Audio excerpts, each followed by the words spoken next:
A call for musical literacy among Nigerian singers has been re-emphasized. Musicologists and music educators made this known at a press parley ahead of the 4th edition of the Asiwaju of Remo Christians Choir Festival. Our senior reporter Olawako reports. Music is the universal language of the soul. In a bid to deepen its spiritual and cultural relevance, particularly within faith-based communities, the Asiwaju of Remo Christians Choir Festival was established to promote not just harmony in sound, but also in values. Now in its 4th edition and themed with the voice of singing, this year's festival aims to highlight its uniqueness and growing impacts. We used to have about 6 choirs competing, but now we have 9 competing, and just aside those who are competing, we have those who are observing. We have 21 choirs coming this year, and in total we have about 860 choristers. A large number of people now go to churches because of gospel music. It tends to lift the soul. At least you forget some of the challenges. You listen to how other people have managed in the past through music. You'll be shocked if you look at the history of some of these popular songs. On their own, it's inspirational. But amid the rhythm and melodies, musicologists raise concern over declining musical literacy in Nigeria, a shift from lyrical depth to mere beats. Artists, people like Davido, like Whiskey, like Burna Boy, they are going international, really international. And as a matter of fact, some of them are even winning Grammy Awards now. It's a commendable thing, fantastic thing. However, what we need to double up on in the music industry in Nigeria is the level of musical proficiency in terms of musical literacy, the reading of music, both at the grassroots level, at the medium level, and even at the professional level. So saying that perhaps we are pleased with what we have now may not be aptly described, but that things are changing. They are not what they used to be. With 865 choristers expected, drawn from 9 contesting choirs and 21 observing groups, this edition of the festival is poised to uplift, inspire, and empower the next generation of voices committed to glorifying God. Ola Awakon, TVC News, Lagos. And for most perspective ahead of the Ogun State Music Festival, I'm joined by the festival director, Opeyemi Asaolu.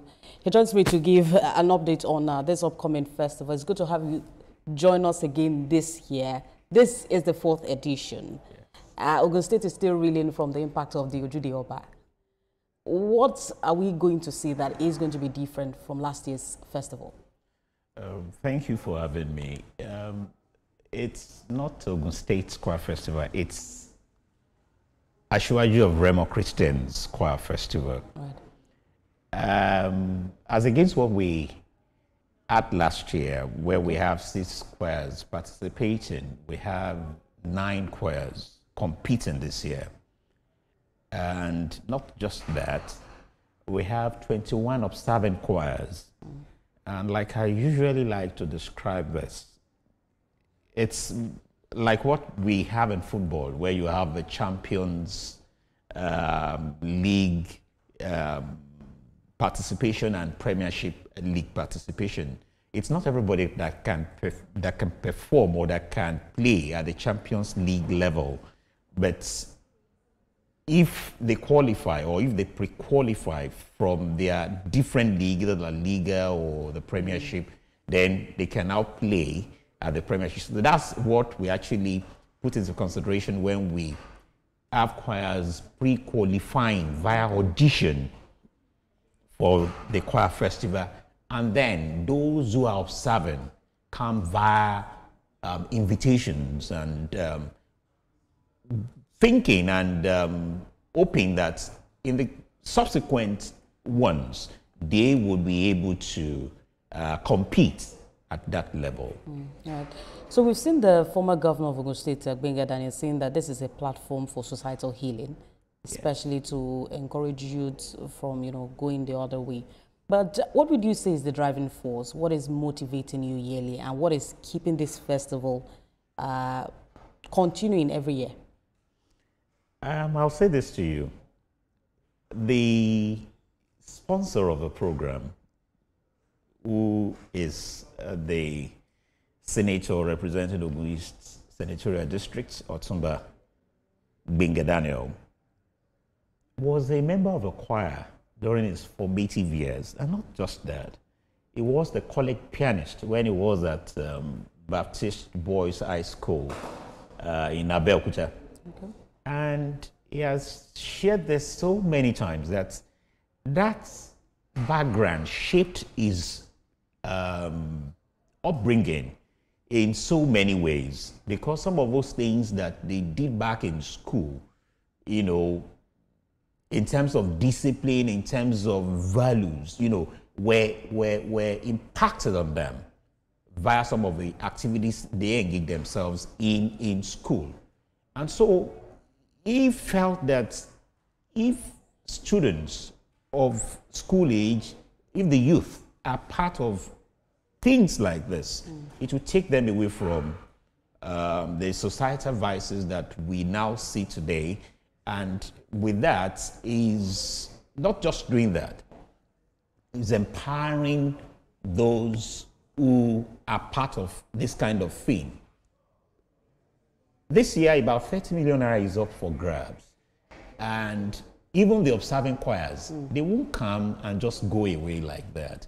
There are things that would actually encourage them, you know, wanting to develop the choir, because the motto of the choir festival is improving the heart of good singing in our churches. Right. And so looking at that, we have to ensure that for those who are competing, we have to, you know, cater for their logistics so that they can come from wherever they are coming from. We have choirs coming from Anambra, in Onisha in Anambra. We have choirs coming from Ondo State, from Osun State, from Lagos State. So it's not just something within Ogun State itself. It's beyond Ogun State. And even when we're working towards this year's choir festival, when we're working on the audition, some choirs actually contacted us from South Africa, from Zambia, from Namibia, you know, and we think that subsequently some of these choirs would come, you know, to be part of this program. And if we have choirs across the Niger this year,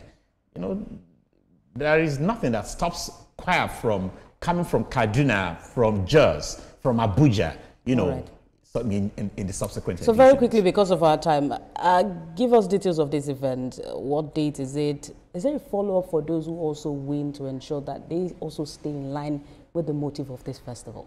Thank you very kindly. The program comes up on Sunday, 6th of July, 2025. The program starts at 10 a.m. Okay. And there has always been a follow-up with any choir that wins. You know, we don't just leave them like that. And one of the things we're looking at is to have them recorded, you know, and see how we can actually achieve some things with them. As part of follow-up, there is a choir festival coming up in Poland later this year in October. You know, we're thinking that if we get some sponsors on board, we can actually ensure that the choir that comes first this year will represent the country at that choir festival in Poland in October. Right, that's a good one, but that's a fine place to leave the conversation for now. We wish you a successful festival and looking forward to next year's own. But thank you for talking to us. That's Opeyemi Asaolu Festival Director. We're still watching TVC News at 1. We'll be back with more.